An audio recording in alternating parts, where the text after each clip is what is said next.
नमस्कार, AB star news देख रहे हैं आप और मैं हूं आपके साथ सोहन सिंह। जम्मू के राजौरी में बीती शाम बीजेपी नेता के घर पर आतंकियों ने ग्रेनेड से हमला किया। इस हमले में 4 साल के बच्चे की मौत हो गई है।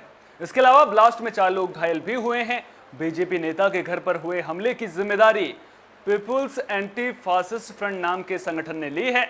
बता दें कि यह हमला बीजेपी नेता जसबीर सिंह के घर पर हुआ।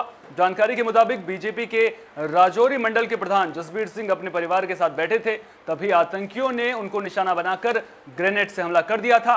यह पहली बार नहीं है जब आतंकियों ने बीजेपी नेता को निशाना बनाया हो। 2 दिन पहले ही अनंतनाग में बीजेपी से जुड़े सरपंच गुलाम रसूल डार और उनकी पत्नी की हत्या कर दी गई थी। अब 15 अगस्त से ठीक पहले जम्मू के राजौरी में बीजेपी नेता पर हुआ हमला कई सवाल खड़े कर रहा है। परिवार ने आरोप लगाया है कि हमले की धमकियां मिल रही थी, लेकिन उसके बावजूद भी कोई कदम नहीं उठाया गया। सवाल उठता है कि 15 अगस्त से पहले जब पूरी घाटी में हाई अलर्ट घोषित है और सुरक्षा के कड़े इंतजाम हैं, तो ऐसे में ग्रेनेड हमला कैसे हो गया? इसी पर ज्यादा बातचीत के लिए हमारे एग्जीक्यूटिव एडिटर दिवाकर विक्रम सिंह हमारे साथ जुड़ गए हैं। दिवाकर जी, जम्मू कश्मीर में चल क्या रहा है? बीजेपी लगातार विकास को लेकर के कह रही है कि हम विकास कर रहे हैं, वहां पर काम कर रहे हैं। दूसरी ओर बीजेपी नेताओं को ही वहां पर निशाना बनाया जा रहा है। देखिए स्वयं इस पूरी घटनाक्रम के एक पहलू हैं और उन पहलुओं को समझ लेना सबसे बड़ा सवाल है और वो जरूरी भी है। सवाल ये है कि आखिर में बीजेपी पार्टी को ही क्यों निशाना बनाया जा रहा है, और उसका जवाब ये है कि बीजेपी चूंकि केंद्र में भी सत्ता में है और उसी के नेतृत्व में एनडीए आगे बढ़ रहा है, और एनडीए की सरकार ने ही धारा 370 और 35 से खत्म किया है।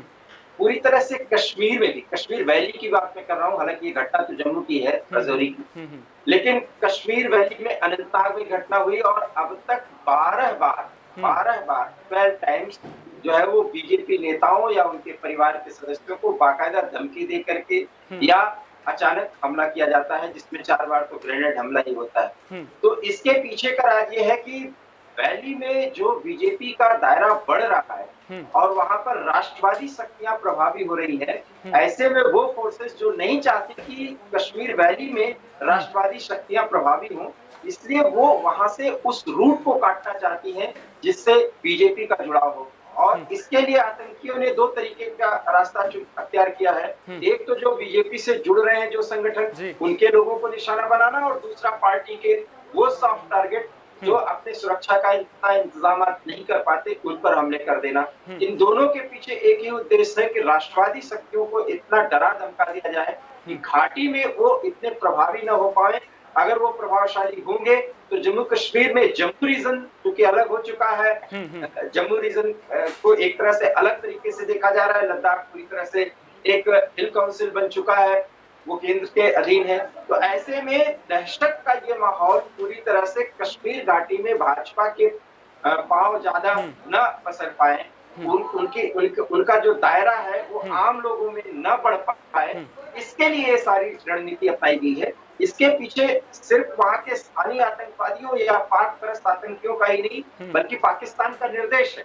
अगर घाटी में उनकी ये स्थिति मजबूत होती है तो एक बात यकीन मानिए कि पीओजे को जिस तरह से वापस लेने की बात की जा रही है, अगर भारत शासित कश्मीर जो कि हमारा अभी कश्मीर हमारे पास है, उस कश्मीर से वो हवा और आग उठेगी जो पीओजे तक फैलेगी, और ये काम राष्ट्रवादी शक्तियां नहीं कर सकती हैं जिसका नेतृत्व भाजपा एक पार्टी के रूप में कर रही है। इसलिए वहां पर ग्रास रूट से जो भी कार्यकर्ता जुड़ रहे हैं या उससे नेता जुड़ रहे हैं, बहुत छोटे छोटे स्तर के नेताओं या कार्यकर्ताओं को निशाना इसलिए बनाया जा रहा है कि बूथ लेवल पर या बहुत स्थानीय स्तर पर भाजपा का जुड़ाव आम जनता से ना हो। इसलिए अनंतनाग से लेकर के राजौरी तक वही एक तरीका अपनाया जा रहा है जिसमें बीजेपी के कार्यकर्ताओं में डर और दहशत पैदा की जा सके। अच्छा, लेकिन यहाँ पर इस पूरे घटनाक्रम को देखें तो एक बड़ा पहलू निकलकर सामने आ रहा है। परिवार कह रहा है कि पहले लगातार धमकियां मिल रही थी, उन्होंने प्रशासन को इसकी जानकारी दी थी, उसके बावजूद कोई कदम नहीं उठाया गया। तो कहीं ना कहीं इस पूरे मामले में जो प्रशासनिक अधिकारी हैं उनकी चूक भी सामने आ रही है पूरी तरह से। देखिए, आतंकवाद का कोई निश्चित दायरा नहीं होता, वो कब एक्सटेंड कर जाए, कब वो सॉफ्ट टारगेट पर हमला करवा दे कर दे, ये आतंकवाद की एक बहुत बड़ी खासियत होती है और वही एक समस्या होती है किसी भी सरकार को उसको टैकल करना। और वहां पर केंद्र की ही सरकार एक तरह से है क्योंकि केंद्र शासित है इस समय, इसलिए आप ये नहीं कह सकते। लेकिन जम्मू कश्मीर जो है वो दशकों से 3 दशक से अधिक समय तक इस तरह से हत्याओं का, वहां राजनीतिक हत्या, नागरिकों की हत्या का एक दौर चल रहा है। दिवाकर जी आपको रोकना चाहूंगा। दरअसल में मैं ये समझना चाहूंगा कि आपको लगातार धमकियां मिल रही थी, उसके बावजूद सुरक्षा के इंतजाम तो किए जाने चाहिए थे ना, वो क्यों नहीं? ये तो तब होता सोहन, जब इस धमकियों के साथ वहां के स्थानीय प्रशासन को इन्होंने पूरी इत्तला की होती, पूरी जानकारी दी होती। अगर जानकारी के बावजूद इनको सुरक्षा नहीं मिला है तो एक मुद्दा हो सकता है। अदरवाइज मैं बार-बार कह रहा हूं कि चूंकि कश्मीर वैली में भाजपा एक पार्टी के रूप में पिछले 1 साल से, अर्थात आप कह सकते हैं कि 5 अगस्त पे जब 370 और 35 से खत्म हुआ, उसके बाद से कश्मीर में, कश्मीर वैली की बात मैं कर रहा हूँ, पूरे जम्मू और लद्दाख की बात नहीं कर रहा हूँ। जम्मू और लद्दाख में तो उनका बेस मजबूत है ही है। कश्मीर वैली में उनका दायरा बहुत ज्यादा बढ़ रहा है। ऐसे में वो पार्टियां भी बहुत परेशानी में है, जो कि वहाँ के स्थानीय पार्टी है, जैसे नेशनल कॉन्फ्रेंस हो गया, पीडीपी हो गई, इवन की कांग्रेस को भी परेशानी हो रही है, क्योंकि ये जानते हैं कि अगर राष्ट्रवादी शक्तियां प्रभावी होगी तो इनकी राजनीतिक धारा जो है वो कुछ अटकी सी, रुकी हुई से आगे बढ़ेगी, लेकिन उसमें भाजपा जो है वो प्रभावी हो जाएगी।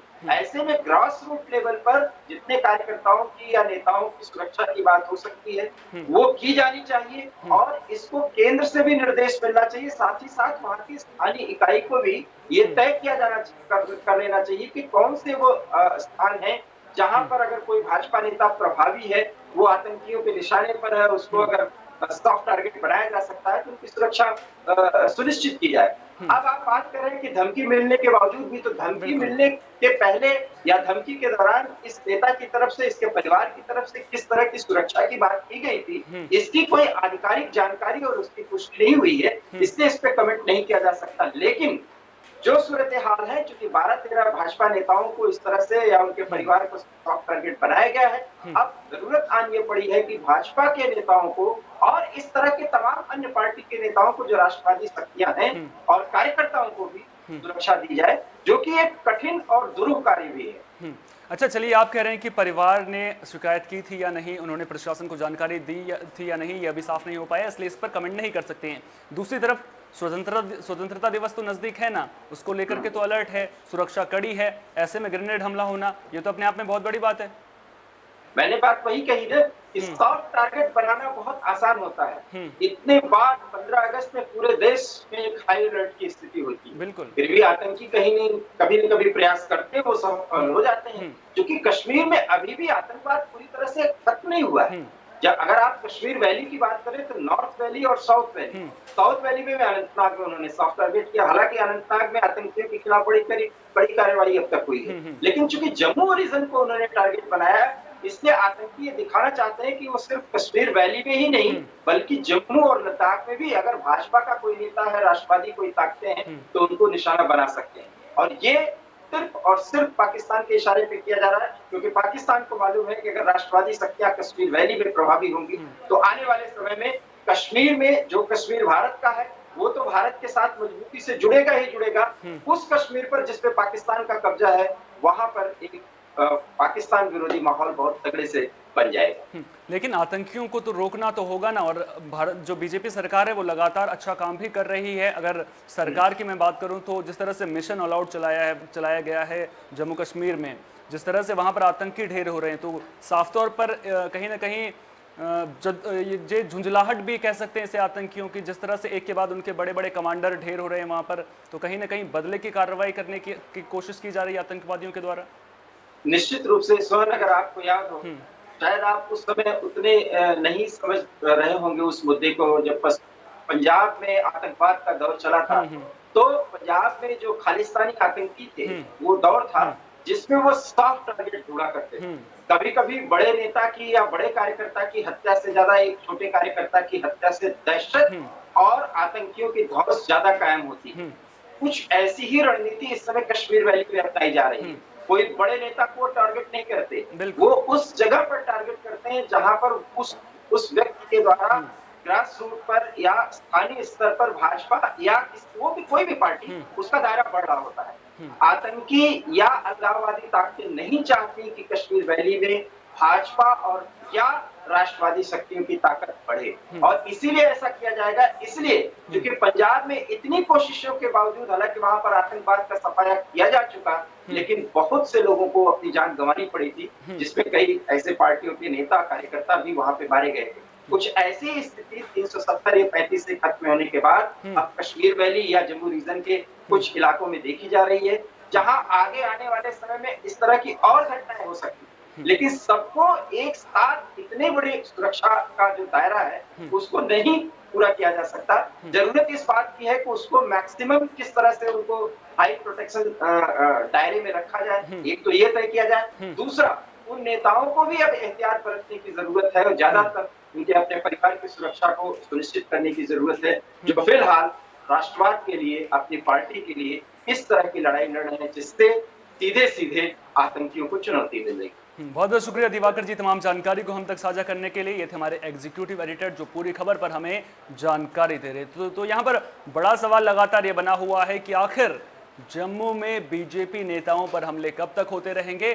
सुरक्षा को लेकर के हमारे एग्जीक्यूटिव एडिटर ने आपको बताया कि सुरक्षा सभी को बड़े पैमाने पर देना इतना आसान नहीं है, लेकिन जो नेता वहाँ पर हैं उन्हें भी अपनी ओर से एहतियात बरतनी होगी, क्योंकि जो आतंकी हैं वो हमेशा सॉफ्ट टारगेट को निशाना बनाते हैं, सॉफ्ट टारगेट ढूंढते हैं और उसके बाद अटैक करते हैं। उम्मीद करेंगे कि जिस तरह से जम्मू कश्मीर में भारतीय सेना काम कर रही है, जिस तरह से मिशन ऑल आउट चलाया जा रहा है, जिस तरह से आतंकियों का खात्मा हो रहा है, वो आगे भी जारी रहेगा और जम्मू कश्मीर एक दिन आतंकवाद से मुक्त होगा। फिलहाल के लिए बड़ी खबर में इतना ही। दीजिए इजाजत, नमस्कार।